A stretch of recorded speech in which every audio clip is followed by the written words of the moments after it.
السلام عليكم خاوتي، ان شاء الله تكونوا كامل لاباس. اللي ما راش مشترك يشترك معنا، وبلا ما نوصي خاوتي لايك لايك لايك.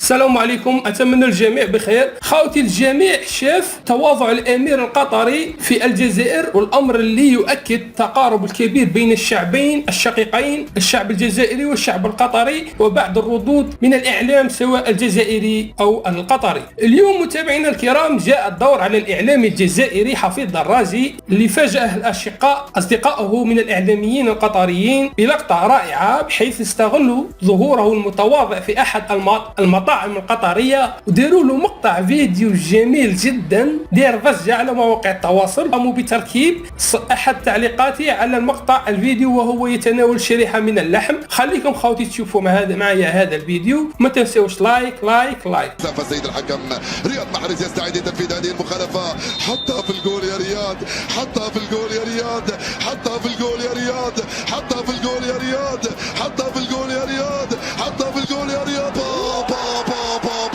الآن خوتي إليكم بعض ردود الأشقاء القطريين على هذا المقطع الجميل، وانتم خوتي ثاني شاركونا بردودكم عبر التعليقات، وشكرا.